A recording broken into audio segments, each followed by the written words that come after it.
Well, that was such an amazing experience going out and seeing those stunning wild horses and learning so much about their history and the fact that they are so well respected and protected today. I wanted to step in and talk about some things you can do after you take your shot. This is an image that I photographed on the Outer Banks of these gorgeous horses. I actually had opened this up in RAW, done a couple quick changes, saved it as a JPEG, and sent it off.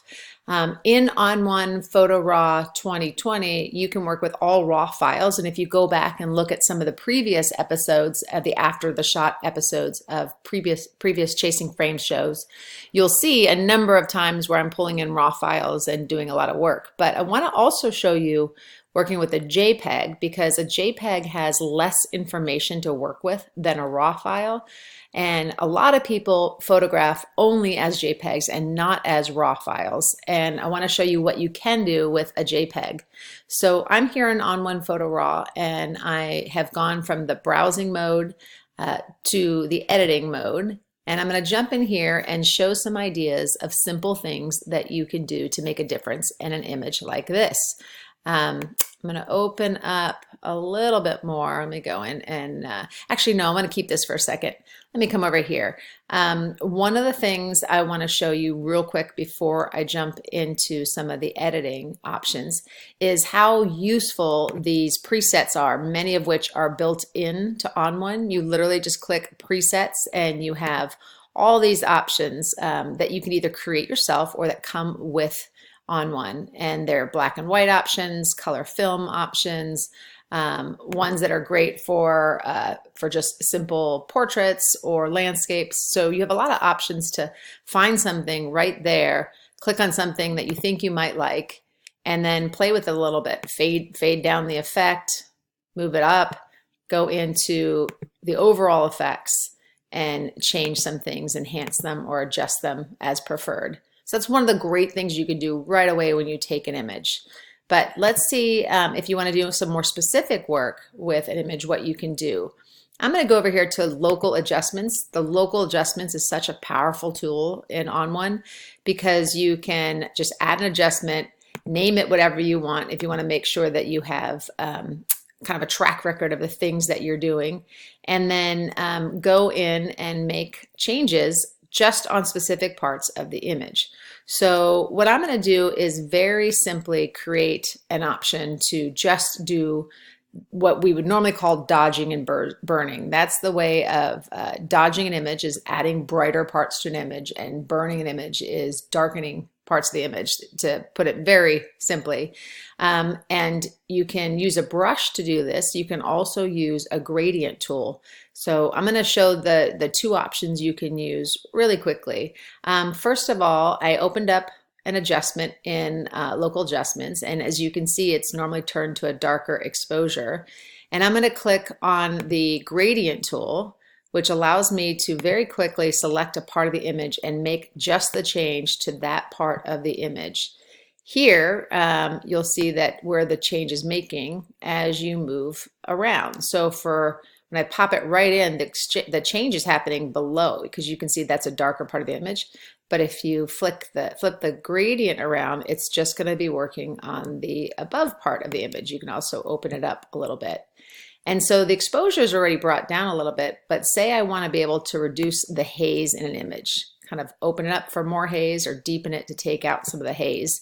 That's something that you could also do on the shoot by using a filter that you add, either an ND filter when it's really bright or a polarizing filter to control some of the moisture in the air.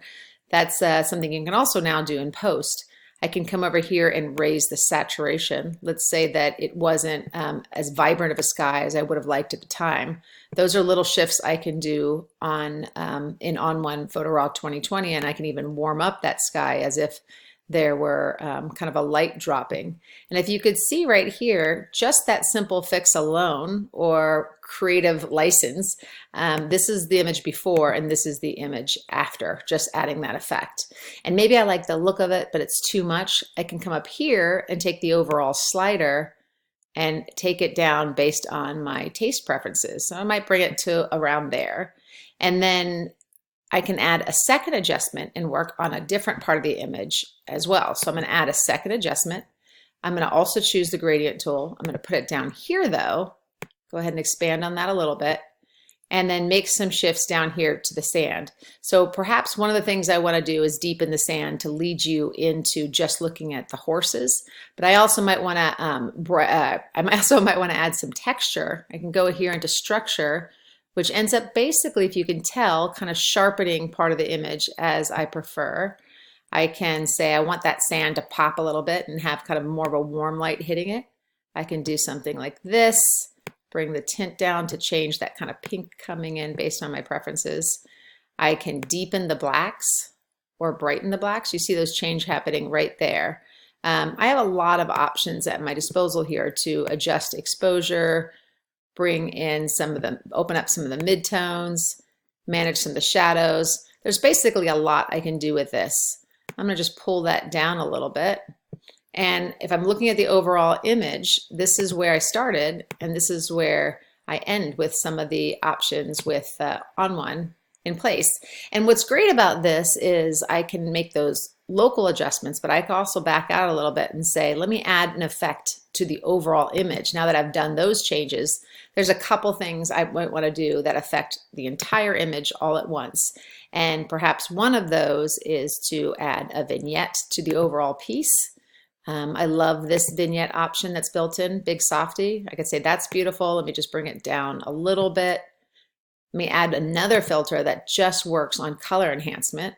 I'm going to open that up, and I can obviously play with all of these sliders individually, or I can click this button here that says tell me more, and I can slide through and see what all these changes are as they're happening. For me, I really like either increased color or fall. I'm going to click on fall because I like enhancing this gorgeous coat of these horses, but I'm going to bring this down a little bit so it looks more natural. And so with just a few steps, all in all, that would take me, if I just jumped in and I wasn't explaining it, about 2 minutes. I can just click off to see where I started and see where I ended. So this is just one of many ideas of what you can do with your photographs after you take the shot.